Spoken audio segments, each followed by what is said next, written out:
क्या हो गया अनुपमा के घर को? रूपाली गांगुली की जिंदगी अब एक बिगेस्ट रियलिटी शो बन गई है। 50 करोड़ का केस, फैमिली ड्रामा और सबको लग रहा है अब तो पिछले सारे एपिसोड्स लेना है। तो ये कहानी आपके लिए मेरी तरफ से मेरी फर्स्ट कहानी है। सो हेलो एवरीवन, मैं हूँ आपकी होस्ट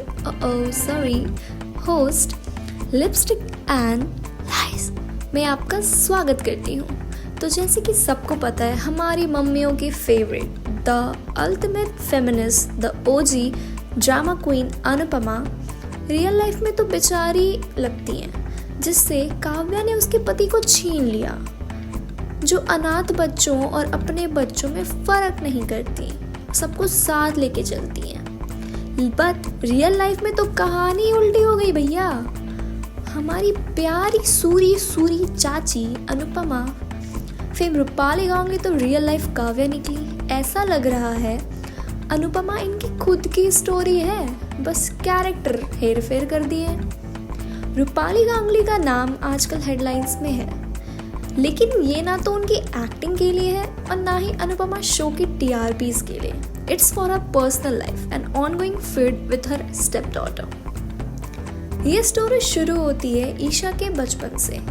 उस वक्त जब उसके माँ बाप अश्विन वर्मा एंड उनकी एक्स वाइफ, जो कि उनकी सेकंड वाइफ थी, खुश नहीं थे। ईशा का कहना है कि रूपाली और अश्विन का रिश्ता उस वक्त ही शुरू हो गया था जब वो अपने पहले शादी में थे।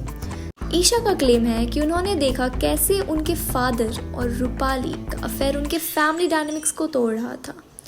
उनका कहना है कि रूपाली उनके फादर की लाइफ में तब आई जब वो ऑलरेडी मैरिड थे, और ये बात उनके बचपन में एक बड़ा ट्रॉमा बनी। किसी भी बच्चे के लाइफ में इससे बड़ा ट्रॉमा नहीं हो सकता। और बात यहीं पे ख़त्म नहीं होती। ईशा ने अपने रीसेंट इंटरव्यूज़ में कुछ और शॉकिंग क्लेम्स किए हैं। उन्होंने कहा कि रूपाली ने सिर्फ उनके परिवार को नहीं बल्कि उनके माँ को भी ट्रबल किया है। एक इंटरव्यू में ईशा ने कहा कि रूपाली ने उसकी माँ को फिजिकली हिट किया। ईशा का कहना है कि अश्विन वर्मा ने उन्हें इग्नोर किया, उनके लाइफ में कभी भी उनका प्रेजेंस पूरी तरह से नहीं रहा, और इसके पीछे का कारण रूपाली गांगुली है। वो उन्हें उनकी फैमिली से दूर करती हैं। उनका कहना है कि उनके फादर ने अपने नए रिश्तों के चक्कर में उन्हें नेग्लेक्ट किया और अब वो उनके साथ एक कनेक्शन भी फील नहीं करती। ये बातें सुन के लगता है कि कितना मुश्किल होगा उस बच्चे के लिए अपने माँ बाप के बीच के इश्यूज़ को समझना और हैंडल करना। अब रिसेंटली ईशा ने अपने स्टेटमेंट्स में कुछ और भी शॉकिंग बातें ऐड की हैं। उन्होंने कहा कि उनके फादर फिजिकली और इमोशनली अब्यूजिव थे। एक इंसिडेंट में उन्होंने कहा कि हाई स्कूल के दौरान वो कैसे रात भर रोती थी अपने पेरेंट्स के झगड़े की वजह से। और इन सब बातों के बाद अश्विन वर्मा का एक ट्वीट सामने आया जिसमें वो रूपाली को डिफेंड कर रहे हैं। इन सब बातों का जवाब देने के लिए अब ईशा पे 50 करोड़ का डिफेमेशन सूट फाइल किया है। उन्होंने कहा है कि इन एक्विजिशंस की वजह से उनके प्रोफेशनल और पर्सनल दोनों इमेज को नुकसान पहुंच रहा है। उन्होंने ईशा से माफ़ी मांगने और अपने स्टेटमेंट्स वापस लेने की भी डिमांड की है।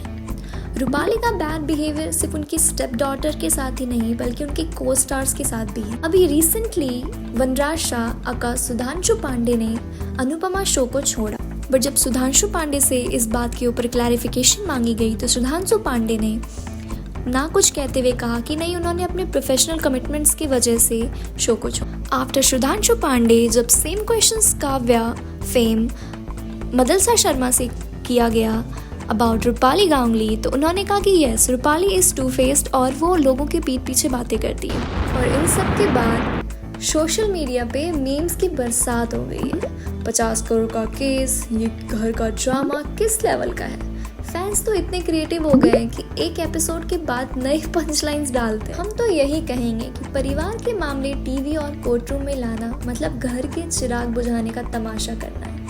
जितना प्यार अनुपमा स्क्रीन पर दिखाती है, अगर थोड़ा भी रियल लाइफ में होती तो केस नहीं, फैमिली डिनर हो रहा होता।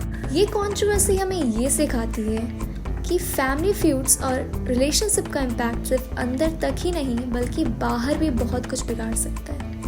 यह एक कॉम्प्लेक्स कहानी है जिसमें हर किसी का अपना पर्सपेक्टिव और अपना पेन हो सकता है। Thank you for watching this video. If you enjoyed it, please hit the like button and the bell notification icon. Bye bye. Bye bye. Bye bye.